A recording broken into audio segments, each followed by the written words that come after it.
Oke guys, welcome back to Gnosis dalam pembahasan alur cerita Donghua Sword of Coming Season 2 episode ke... Ayo, yang keberapa ini? Gimana season satunya? Edan banget ya guys ya. Sampai view-nya itu 2 juta gitu ya. Wah, saking serunya ini filmnya. Nah, yang buat lupa-lupa tuh nonton aja tuh ya. Tapi ya udah tuh sok diceritain sebentar. Di episode sebelumnya kita menyaksikan bagaimana pengorbanan agung Qi Jingchun membuka takdir baru bagi Chen Ping'an. Setelah berhasil melewati ujian berat, Chen Ping'an akhirnya diakui sebagai tuan dari roh pedang legendaris dan bersumpah akan menjadi pendekar terhebat. Namun perjalanannya untuk menjadi kuat ternyata menarik perhatian sosok yang sangat berbahaya. Nah, di episode kali ini dendam kesumat dari masa lalu mulai bergerak saat seorang ratu yang berkuasa mengirimkan perintah berdarah untuk mencabut nyawanya. Di tengah ancaman maut itulah muncul seorang ahli pedang eskasentrik yang mengaku sebagai pelindung. Tapi apakah dia benar-benar kawan atau justru musuh yang paling berbahaya? Tanpa lama-lama langsung aja kita terobos. Sebuah pengorbanan agung dari Qi Jingchun, seorang cendekiawan suci, telah menanggung bencana besar yang seharusnya melanda kota kecil mereka. Sebelum rohnya menghilang sepenuhnya, Qi Jingchun membuka jalan takdir bagi Chen Ping'an, menuntunnya menuju sebuah jembatan kuno tempat bersemayamnya roh pedang legendaris. Setelah melewati ujian berat yang menguji keteguhan hatinya, Chen Ping'an akhirnya diakui sebagai tuan baru. Dengan sumpah yang menggema di angkasa, Chen Ping'an berikrar bahwa dengan satu pedang dia akan memindahkan gunung, membelah sungai, menaklukkan siluman, hingga membuka gerbang langit, mewarisi kekuatan dahsyat yang menjadi harta karun terbesar di kota itu. Di sudut lain kota, intrik kerajaan mulai bergerak dalam senyap. Sosok ratu dari kerajaan Li Agung, ibunda dari Song Jixin, muncul bersama dengan pelayan setianya dan Jenderal Wang Yifu. Mereka tiba di kediaman Song Jixin yang telah lama kosong, dan sang ratu mengamati kehidupan sederhana putranya yang menyamar, membandingkannya dengan penderitaan nyata yang dialami tetangganya yang yatim piatu, yaitu Chen Ping'an. Sang ratu kemudian mengambil sebuah buku dan bertanya kepada pelayannya perihal harga pasaran benda semacam itu, yang ternyata hanya bernilai sekitar 60 koin saja.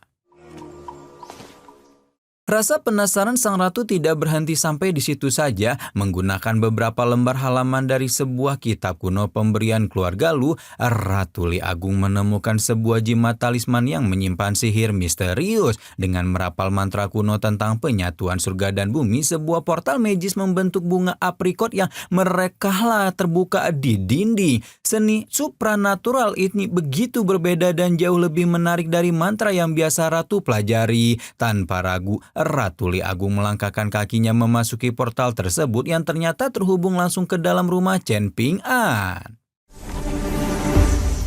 Di dalam rumah Chen Ping'an yang sederhana, pandangan sang ratu tertuju pada meja sembahyang dengan prasasti nama orang tua Chen Ping'an. Aura kebencian seketika itu pun menyelimuti dirinya, dan dengan dingin Ratu Li Agung bersumpah bahwa jalan Chen Ping'an untuk membalaskan dendam tidak akan pernah mudah. Dia harus terlebih dahulu melewati 3 sekte besar yang berafiliasi dengan sang ratu, yaitu Gunung Yunxia, Gunung Zenyang, dan Danau Sujian. Kemarahan sang ratu belum padam. Ratu menggunakan sihir kitab kuno sekali lagi untuk melihat ke masa lalu. Sebuah adegan kelam muncul di mana Chen Ping'an muda dengan mata penuh amarah sedang putranya Song Jixin muda karena sebuah penghinaan. Yang lebih membuat darah sang ratu mendidih adalah kehadiran Song Yusang, seorang pejabat istana yang hanya berdiri diam menyaksikan kejadian itu tanpa berniat melerai. Pemandangan ini menyulut api dendam yang tak terpadamkan di dalam hatinya, membuat semua orang yang terlibat pantas menerima hukuman mati. Setelah ilusi masa lalu lenyap, Jenderal Wang Yifu yang merasa ada yang tidak beres mencoba mendekat, namun niatnya langsung dipatahkan oleh tatapan tajam sang ratu. Merasa otoritasnya ditantang, Ratu Li Agung melontarkan ancaman halus namun mematikan, menyindir sang jenderal yang merupakan prajurit ranah 8 namun begitu penurut. Mendengar ancaman yang bisa menghancurkan karir dan hidupnya, Jenderal Wang Yifu langsung tunduk tak berdaya. Tanpa basa-basi lagi, Ratu Li Agung memerintahkannya untuk membawa kepala 2 orang, yaitu Song Yuzang dan Chen Ping'an. Sementara itu jauh dari hiruk-pikuk kota dan intrik istana, Chen Ping'an dan Li Baoping sedang beristirahat di tepi sebuah danau yang tenang. Sambil melihat peta, Li Baoping dengan antusias menjelaskan tentang luasnya dunia yang terdiri dari 9 benua dan merencanakan rute perjalanan mereka selanjutnya ke Akademi Senya. Mereka akan mengikuti alur sungai Tefu ke arah selatan, melewati Gunung Kidun hingga tiba di kota Hongju di mana mereka bisa melanjutkan perjalanan lewat jalur air yang lebih cepat. Suasana begitu damai, kontras dengan bahaya yang sedang mengintai mereka. Di tengah ketenangan itu, Chen Ping'an tiba-tiba berbicara dengan nada serius menasihati Li Baoping agar tetap kuat dan tidak takut seandainya suatu saat nanti Chen Ping'an tidak lagi ada di sisinya. Kata-kata itu sontak saja membuat gadis kecil itu menangis ketakutan. Untuk menenangkan dan mempererat ikatan mereka, Li Baoping membuat sebuah keputusan. Mengingat hiasan rambut yang dipakai Chen Ping'an adalah warisan turun-temurun dari guru ke murid, maka Li Baoping memutuskan untuk memanggilnya Paman Ping'an, berharap panggilan itu bisa menjadi pengingat bagi Chen Ping'an agar tidak pernah meninggalkannya. Kembali ke kota, Ruan Xiu, putri dari Master Ruan Xiong, sedang menulis surat untuk Chen Ping'an. Ruan Xiu memberitahukan bahwa gembok rumah Chen Ping'an telah dirusak oleh orang tak dikenal, namun berjanji akan mencari tahu pelakunya. Di tengah lamunannya, Ruan Xiu juga memikirkan nasib Chen Ping'an, bertanya-tanya apakah sosok ahli pedang yang dicarikan ayahnya untuk melindungi Chen Ping'an benar-benar bisa diandalkan. Awan gelap yang berkumpul di atas kota seolah menjadi petanda buruk atas apa yang akan terjadi. Di ruang kerjanya, Master Ruan Xiong menggebrakkan mejanya dengan amarah yang meluap. Di hadapannya, Ratu Li Agung baru saja menawarkan hadiah besar berupa 4 puncak gunung untuk ditukar dengan nyawa Chen Ping'an. Master Ruan dengan tegas menolak tawaran licik itu, bahkan balik mengancam sang ratu untuk tidak pernah lagi menginjakkan kakinya di wilayah kota Longquan. Atau jangan salahkan Ruang Qiao jika tangannya sampai memukul seorang wanita. Terintimidasi oleh aura sang pelindung kota, Ratu Li Agung akhirnya pergi dengan tangan hampa, namun sumpahnya untuk membunuh Chen Ping'an justru semakin kuat. Di lokasi peristirahatan Chen Ping'an, 2 sosok pengawal tersembunyi dari keluarga Li, yaitu Zhu He dan putri Zulu, diam-diam terus mengamati. Zulu, seorang ahli bela diri tingkat 2, masih menyimpan rasa tidak terima karena pernah dikalahkan oleh Chen Ping'an yang dianggapnya orang biasa. Namun ayahnya Zhu He mengingatkan bahwa pondasi bela diri Chen Ping'an jauh lebih kokoh. Zhu He juga menegur putrinya untuk tidak meremehkan Chen Ping'an yang bahkan sempat menolong Zulu dalam pertarungan mereka sebelumnya.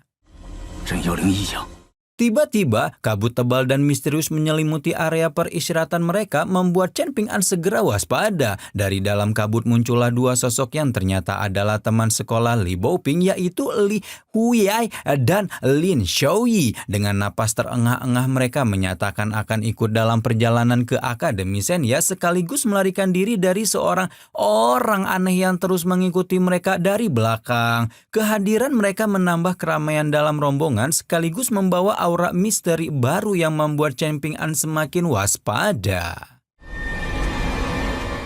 Di kedalaman hutan belantara, 2 pembunuh bayaran suruhan Ratu Li Agung sedang melacak jejak Chen Ping'an. Menggunakan sebuah jimat sihir, mereka bisa melihat bayangan perjalanan target mereka. Para pembunuh bayaran itu bukankah orang sembarangan? Di tengah perjalanan mereka menemukan mayit korban dari amukan Master Ruan Qiao, dan tak lama kemudian mereka dengan mudahnya membantai beberapa siluman yang mencoba menghalangi jalannya. Kebrutalan mereka menunjukkan bahwa ancaman yang dihadapi Chen Ping'an kali ini benar-benar sangat mematikan.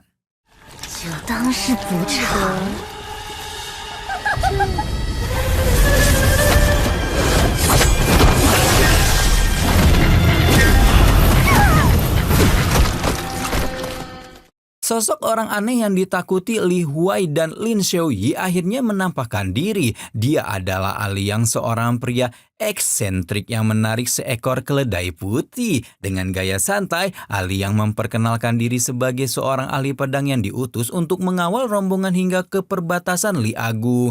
Namun pengakuannya yang terdengar seperti bualan besar langsung memancing amarah Julu yang merasa pria aneh ini hanya membual dan tidak bisa dipercaya.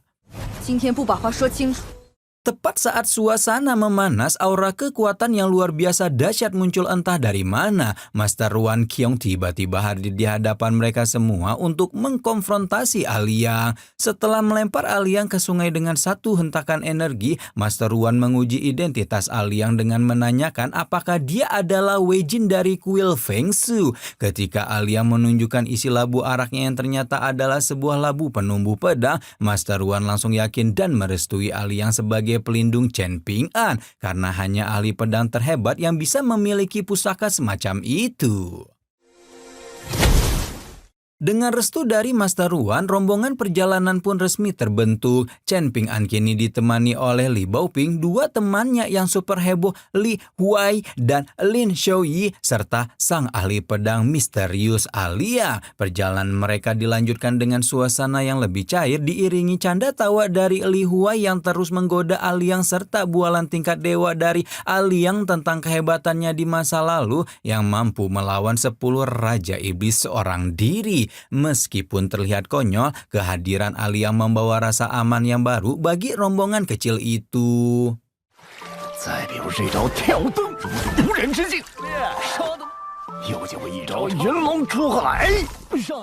Ketika malam tiba dan badai mulai mendekat, Aliang yang sudah mulai meracau dan berjalan sendirian di dalam hutan. Tingkah lakunya yang aneh membuat Chen Ping-an merasa curiga. Meskipun Master Wan telah memberikan jaminan, Chen Ping-an masih merasakan ada sesuatu yang janggal dari sosok Aliang alias Wei Jin ini. Didorong oleh firasatnya, Chen Ping-an memutuskan untuk mengikuti Aliang seorang diri, bertekad untuk mencari tahu identitas dan niat sebenarnya dari sang ahli pedang eksentrik tersebut.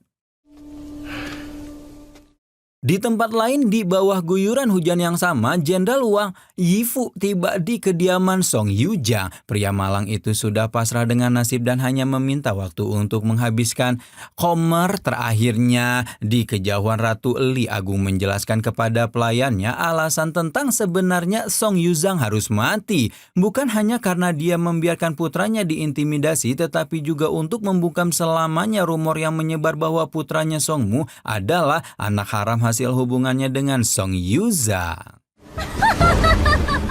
Di tengah hutan yang gelap dan basah, Chen Ping-an yang mencari Aliang justru menemukan dua pembunuh bayaran telah menunggunya. Mereka menyergap Chen Ping-an dari dua arah, membuatnya tidak punya jalan keluar. Tepat saat nyawa Chen Ping-an berada di ujung tanduk, Aliang muncul dengan santainya. Dengan gerakan yang terlihat main-main, Aliang dengan mudah mengalahkan kedua penyerang yang levelnya jauh di bawahnya. Satu tendangan dan satu tusukan tombak bambu sudah cukup untuk membuat kedua pembunuh bayaran itu terpental tak berdaya, menunjukkan kekuatan sejatinya yang mengerikan.